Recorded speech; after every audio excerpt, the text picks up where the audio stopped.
The assassin had the president in his crosshairs, but the glare from his 8x scope gave away his position. The president kept giving his speech like nothing was happening, but in his mind he was calculating distance and wind speed. In less than a second, he figured out exactly when the bullet would arrive. At the last possible moment, he shifted slightly to the side. The bullet just grazed his arm. He used the assassination attempt to crush his political opponents. His approval ratings hit an all-time high. But 6 months ago, this president me was just another loser wandering the streets. I called myself a writer, but all I did every day was stare at blank pages. I couldn't write a single word. I survived on moldy pizza. Life had hit rock bottom. That's when my girlfriend chose to leave. Come on, Eddie. Let's just not do this. Okay, I'm gonna hand in 90 pages tomorrow on Friday.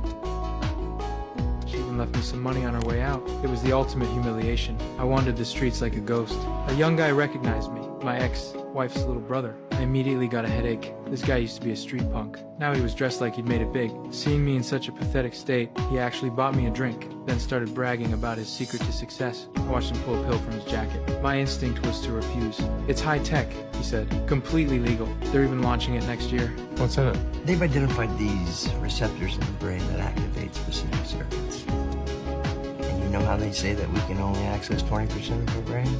Well, what this does, it lets you access all of it. I listened to his sales pitch, mentally rejecting any kind of drugs. He got a call and had to leave. Before going, he left me his business card. I stared at that clear little pill, filled with doubt, but I'd already lost everything. What else was there to fear? I swallowed it. Suddenly, my brain lit up like a Christmas tree. My thoughts became crystal clear. That's when my landlord showed up for the rent. She was carrying a law textbook. One glance at the spine, and I knew she was studying for the bar exam. I'd seen that book 15 years ago. Now every page was stored in my brain. My memory was like a computer hard drive. I could access any information instantly. If you're writing a paper, that's not the book I'd use. I explained the legal concepts to her. She was mesmerized.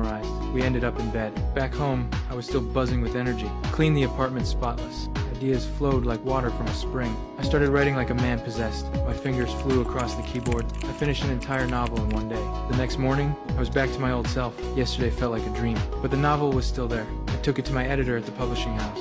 She knew my usual work was garbage, but grudgingly agreed to look at it. I'd barely gotten home when she called. She said she'd never read anything so brilliant. Not only did she offer an insane advance, but millions for exclusive rights. I nearly lost my mind with joy, and once again marveled at the power of that pill. I tracked down my ex-wife's brother using his card. When we met again, his face was covered in bruises. When I mentioned the pills, he got evasive. He told me to pick up his suit from the dry cleaners. Only then would he give me more pills. It meant getting the pills. Running an errand was nothing. When I came back with the suit, the door was half open. Everything was quiet. I walked in. The place had been ransacked. He was on the floor, dead. I hid in the corner, terrified, clutching a baseball bat for protection. Just 10 minutes gone, and he'd been murdered. Once I